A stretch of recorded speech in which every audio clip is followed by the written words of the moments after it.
لشکر کے تیار کھڑے جنگجوؤں کو مخاطب کر کے تقریر کی، شامی صرف اس دنیا کی خاطر لڑ رہے ہیں تاکہ وہ اس فانی جگہ پر بادشاہ کہلائیں اور غاصب طریقے سے حکمرانی کرتے پھریں۔ اگر انہیں آج جیت ہوئی تو یاد رکھو تمہاری جان اور مال محفوظ نہیں رہیں گے، بلکہ تمہارا ایمان اور خدا پر یقین بھی بیچ کھائیں گے۔ آگے بڑھو اور ان سے آج لڑو، ورنہ اللہ تم سے ہمیشہ کے لیے اسلام کی حکمرانی چھین لے گا، اور یاد رکھو اگر خدا نے تم سے یہ نعمت چھین لی پھر دوبارہ تم کبھی سر اٹھا کر چلنے کے قابل نہیں رہو گے۔ پرزور تقریر سے لشکر میں جوش اور خروش دیدنی تھا۔ جنگجو نعرے بازی کرنے لگے اور کانوں پڑی آواز سنائی نہ دیتی تھی۔ علی نے اپنی تقریر جاری رکھی اور ان کی آواز بلند ہوتی گئی، جیسے وہ ہزاروں کے لشکر سے بھی اونچا بولتے ہوں، گویا دہاڑ رہے ہوں۔ لہجے میں سفاکی پیدا کرتے ہوئے اپنے جنگجوؤں کا دیر تک پرجوش تقریر سے خون گرماتے رہے، انہیں جری اور بہادر گردانا اور انہیں حق سے محکوم قرار دیا۔ دشمن کے چھکے چھڑا دو، انہوں نے کہا، اس وقت تک وار کرو جب تک کہ تلوار کی ضربوں سے کھوپڑیاں ٹوٹ نہ جائیں اور آنکھیں باہر نہ نکل آئیں۔ ایسے وار کرو کہ آنکھیں پھٹ کر چہرے پر بہنے لگیں اور ان کے سینے خونم خون ہو جائیں۔ اب کی بار جنگ شروع ہوگی تو نماز کے لیے بھی لڑائی نہیں رکے گی۔ اب چھوٹی موٹی جھڑپیں اور مشقیں نہیں ہوں گی، ایک دوسرے کے خیموں میں آنے جانے کی فرصت نہیں ہوگی اور بات چیت کا ہر راستہ بند ملے گا۔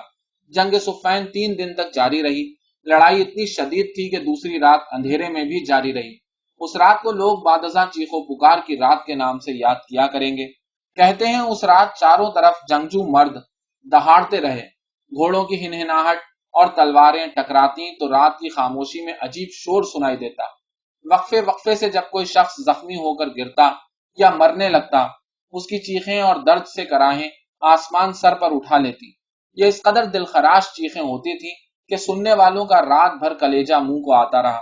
آج کل ایسی چیخیں ہم لوگوں کو جو اپنے گھروں کی راحتوں اور سہولیات میں بسر رکھتے ہیں کہاں سنائی دیتی ہیں، بلکہ ہم میں سے تقریباً لوگ تو شاید ایسی چیخیں سننے کی سرے سے تاب ہی نہیں رکھتے۔ ہم تو اس دور سے تعلق رکھتے ہیں جہاں گاڑی کی ٹکر سے اگر کوئی جانور زخمی ہو کر سڑک کنارے مرتے ہوئے درد سے چیختا ہے تو ہمارے دل دہل جاتے ہیں۔ ذرا سوچئے وہ کس قدر بھیانک رات ہوگی۔ اس قدر گھمسان کا رن پڑا کہ خود علی جان سے جاتے جاتے بچے، قریب تھا کہ وہ قتل کر دیے جاتے۔ ایک عینی شاہد نے روایت کیا ہے کہ میدان میں جہاں علی موجود تھے ان کے ارد گرد اتنے زیادہ تیر گر رہے تھے کہ جیسے بارش برستی ہے۔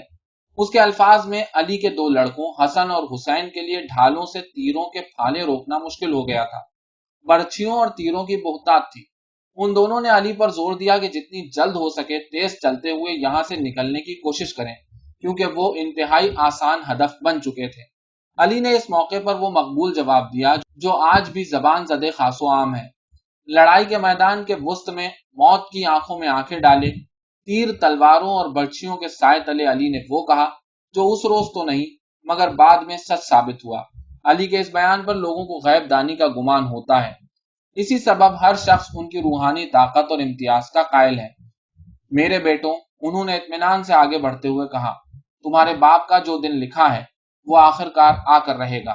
جو وقت معین ہے وہ تیز چلنے سے ٹل تو نہیں جائے گا اور نہ ہی آہستہ چلنے کی وجہ سے وہ وقت جلدی آ سکتا ہے۔ تمہارے باپ کو اس بات سے کوئی فرق نہیں پڑتا کہ موت اس کو آن پکڑے یا وہ آگے بڑھ کر موت کو گلے سے دبوچ لے۔ آج وہ دن نہیں تھا۔ صفین کے میدان میں موت علی کا گلا دبوچنے میں ناکام رہے گی۔ تیسرے روز جو کہ جمعے کا دن تھا، سورج طلوع ہوا تو علی کا لشکر میدان مار چکا تھا۔ شامی افواج کی صفیں ٹوٹ رہی تھیں اور ان میں بدحواسی پھیل چکی تھی۔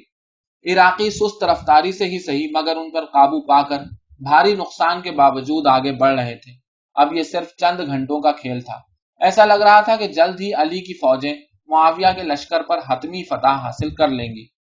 یہ صورتحال دیکھ کر معاویہ کے معاون امروں نے انہیں قائل کر لیا کہ جو بازی کسی بھی طرح سے جیتی نہ جا سکتی ہو اس کو پلٹنے کا صرف ایک ہی طریقہ ہے، عیاری اور چال بازی سے کام لینا چاہیے۔ کہا کہ انہیں یعنی معاویہ کو چونکہ روحانیت اور پارسائی سے کچھ لینا دینا نہیں تھا تو پھر فکر کی چندہ ضرورت نہیں، وہ چاہیں تو ایمان اور الہام ربانی کو دفاع کے لیے بھرپور استعمال کیا جا سکتا ہے۔ معاویہ جلد ہی مان گئے۔ چنانچہ میدان جنگ کی بدلتی ہوئی صورتحال کو دیکھتے ہوئے شامی افواج کو حکم جاری ہوا کہ وہ کسی بھی صورت پیچھے نہ ہٹیں۔ ہتھیار ڈالنے کی تو سرے سے کوئی ضرورت نہیں تھی، بلکہ قرآن کے تحریری نسخے